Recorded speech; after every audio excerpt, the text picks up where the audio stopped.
Rajasthan based ये एक company है, बिरला ग्रुप की कंपनी है, बहुत ही बेहतरीन क्वालिटी कंपनी है। और मुझे जो सबसे बढ़िया बात लगती है, इसका जो कंसोलिडेटेड चार्ट्स है, क्योंकि देखिए सीमेंट स्टॉक्स भी बहुत चले हैं और कंसोलिडेशन देखना बहुत जरूरी है। और पिछले मार्च क्वार्टर में 16 करोड़ का पैट था, उसके सामने 36 करोड़ का पैट। सो बेहतरीन क्वालिटी रिजल्ट्स आए हैं। मंगलम सीमेंट को लें इन लेवल्स पे और जो टारगेट्स है 390 के लगाएं।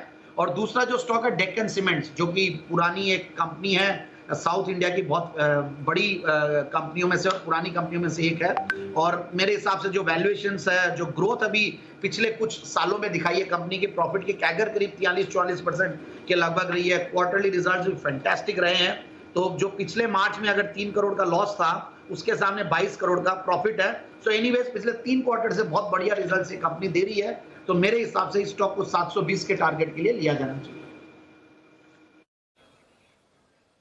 ओके, तो हर बार जो पर्टिकुलर सेक्टर्स की हम बात करते हैं, उससे अलग एक सेक्टर के इस बार बात करने वाले हैं। जी हाँ, ब्रोकरेज सर्विसेज से जुड़ी जो कंपनियां हैं, उनके नतीजे कैसे रहे हैं। और इसकी बात इसलिए कर रहे हैं क्योंकि कुछ अलग ही हुआ है इस बार और ब्रोकरेज सर्विसेज का इस्तेमाल शायद ज्यादा लोगों ने किया है। क्या है वजह और कैसे रहे नतीजे, देवांशी से जान लेते हैं। देवांशी बताएं।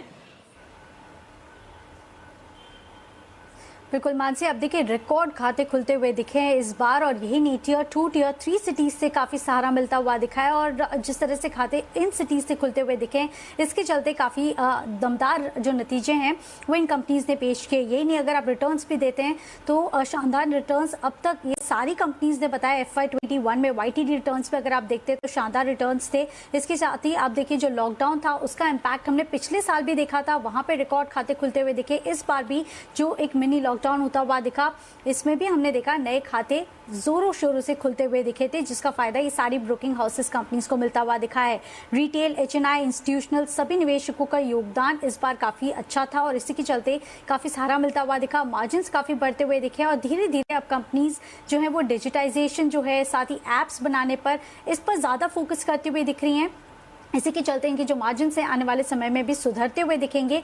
डिजिटाइजेशन का जो लगातार फायदा है वो इन कंपनीज को मिलता हुआ दिखेगा और जिस तरह से हम देख रहे हैं लगातार नए रिकॉर्ड्स बनते हुए दिख रहे हैं, IPOs आते हुए दिख रहे हैं, इसका फायदा आगे भी इन कंपनीज को मिलता हुआ दिखेगा। Motilal Oswal, ICICI securities, angel broking, ये सारी कंपनीज हैं जहां पे दमदार नतीजे आते हुए दिखे और रिटर्न्स भी। बिल्कुल संदीप जी, ब्रोकरेज सर्विस से जुड़ी कंपनियां, दमदार नतीजे, आपकी राय? बिल्कुल बिल्कुल जबरदस्त रिजल्ट दिए और इस सेक्टर से तो मैं हूं।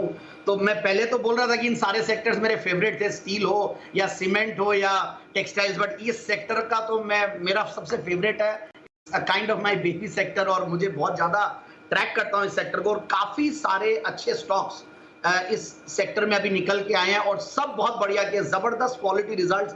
देखिए बड़े ब्रोकर्स की अगर बात करें तो ICICI सिक्योरिटीज ने जबरदस्त परफॉर्मेंस दिया है।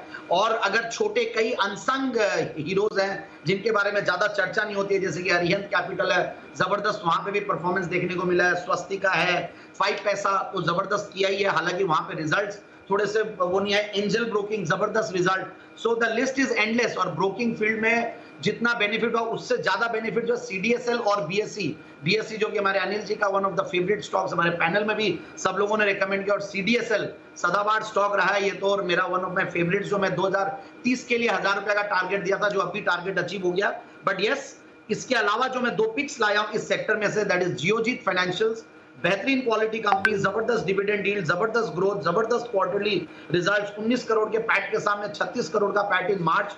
और दूसरा स्टॉक है एंजल ब्रोकिंग। ये कंपनी एक डिस्काउंट ब्रोकिंग में और ऑनलाइन ब्रोकर्स जो एक तरीके से डिस्ट्रप्शन जिन्होंने पास्ट में किया था, ये एक ट्रेडिशनल ब्रोकर होके और अब जो ये डिस्काउंट ब्रोकिंग में जो फोरे किए हैं, ये जबरदस्त ब्रेक थ्रू है और जबरदस्त टेक्नोलॉजी ओरिएंटेड ग्रोथ आई है इस कंपनी की। और रिजल्ट्स में दिखता है कि 31 करोड़ के पैट के सामने 102 करोड़ का पैट, और पिछले 3 क्वार्टर से 70-75 करोड़ के पैट आ रहे हैं। So I am very bullish on the stock. मुझे लगता है कि ये स्टॉक ऊपर के लेवल से अभी करेक्ट भी हुआ, 965 का हाइज बना के अभी 807-810 के लेवल्स पे है।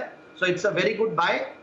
ये भी ध्यान रखें कि ये नीचे से बहुत बड़ा मूव ऑलरेडी ये सारे स्टॉक्स दे चुके हैं, तो जो भी ले ये ध्यान रखें कि नीचे आने पे वापस से एवरेज कर सकते हैं और स्टैगर्ड वे में इस सेक्टर में बाइंग करें। ओवर हीटेड हो चुका है ये segment, so buy on declines की रणनीति साथ में और जरूर रखें। बट यस, ये दोनों स्टॉक्स के टारगेट्स में एक बार बता देता हूं। जियोजीत 90 रुपया और एंजल ब्रोकिंग 990 रुपया। ओके, गिरावट पे खरीदारी की राय इस स्पेस के लिए। ऑटो एंसिलरी के नतीजे कैसे रहे, वरुण बताएंगे। वरुण बताइए। देखिए, ओवरऑल स्पेस के नतीजे काफी बेहतर रहे हैं। सालाना आधार पर अगर आप देखें तो जाहिर सी बात है लो बेस का फायदा मिला है, क्योंकि पिछले साल इसी क्वार्टर में बिलिंग नहीं हो पाई थी, ऑर्डर पूरे नहीं हो पाए थे, तो उसका एक बहुत बड़ा इम्पैक्ट देखने मिला है। पूरे लॉकडाउन में कुछ चीजें हमने सीखी है, उसमें एक बात तो सीखी है, वो है पेंटअप डिमांड, यानी कि पहले जो नहीं खरीद पाए थे उन्होंने जम के खरीदारी की है, उसका इम्पैक्ट देखने मिला। ओईएम्स के तरफ से जो वॉल्यूम्स है उसमें काफी ज्यादा बढ़ोतरी देखने मिली। जो पर्सनल मोबिलिटी है वहां पे का अच्छा खासा इम्पैक्ट देखने मिला, और इसके चलते जो ओवरऑल वॉल्यूम्स है उसमें बढ़ोतरी हुई है। जो कमर्शियल व्हीकल्स की सेल्स है उसमें अच्छी खासी डिमांड में बढ़ोतरी देखने मिली है, तो उसकी भी मदद मिली। और पीएलआई स्कीम ये भी एक बड़ा फैक्टर था, जिसके चलते ओवरऑल ऑटो एंसिलरी जो स्पेस है उसके नतीजे बेहतर रहे हैं। आप कंपनी स्पेसिफिक देखेंगे तो अक्रॉस बोर्ड जितने भी ऑटो एंसिलरी कंपनीज है बेहतर नतीजे इनने पेश किए। मदरसन सुमी हो, Bharat Forge, Endurance Tech, tyre companies को देख लीजिए, JK Tyre, Minda Industries, LG Bala, इन सभी कंपनीज के साल दर साल अगर आप नतीजे देखेंगे तो काफी बेहतर देखने मिले हैं। ऑलराइट, चलिए ऑटो एंसिलरी पर संदीप जी की राय जान लेते हैं। Sandeep ji, auto ancillary space कैसी लग रही है आपको? अच्छी लगती है, but I will be very cautious also at very stock specific across the board. में ये नहीं बोलूंगा कि कोई भी स्टॉक उठा ले भले ही ऑटोमोबाइल में तेजी आए, क्योंकि यहाँ पे इलेक्ट्रिक व्हीकल्स एक बहुत बड़ा गेम चेंजर होने वाला, और आने वाले डिकेड में 10 साल में कई कंपनियां देखने को भी नहीं मिलेगी और कई कंपनियां बहुत ज्यादा बड़ी हो जाएंगी। So we have to be very choosy. And मैं इनमें से एक जो स्टॉक जो दो लाया हूं, ओवरऑल जो टायर्स की बात कर रहे थे अभी वरुण जी, बहुत सही है कि टायर स्टॉक्स बहुत अच्छे रिजल्ट्स दिए, और उनमें से मैंने गुडवियर टायर, जो कि ये स्टॉक मैंने जैन साहब के जेम्स भी रेकमेंड किया, हालांकि बहुत बड़ा परफॉर्मर रहा नहीं है जहां से भी रेकमेंड किया, बट यस बहुत ही सस्ते वैल्यूएशंस में, बहुत स्ट्रॉन्ग डिविडेंड यील्ड है, अच्छी ग्रोथ दी है, और डेट्स जीरो डेट है, क्योंकि गुडियर एक बहुत पुरानी कंपनी है और एमएनसी है। 13 करोड़ का मार्च 2020 में पैट था, 21 में 43 करोड़ का पैट उसके सामने। सो मुझे लगता है कि ये स्टॉक में बहुत बढ़िया रिस्क रिवॉर्ड रेशियो है। ऐसे ओवरहीटेड मार्केट्स में कहीं ना कहीं ऐसे ही डिफेंसिव स्टॉक्स देखने चाहिए, तो मेरे हिसाब से इसको 1170 के टारगेट के लिए लिया जा सकता है। दूसरा स्टॉक है गैब्रियल इंडिया, जो कि ये भी एक अगेन करेक्टेड स्टॉक है अपने ऊपर के लेवल से, और बढ़िया लगता है मुझे ये स्टॉक। बहुत क्वालिटी कंपनी है, आनंद ग्रुप की कंपनी है, एंड मुझे लगता है कि ये स्टॉक को यहाँ पे ले और 150 का टारगेट लगाए आने वाले 6 से 9 महीने के लिए।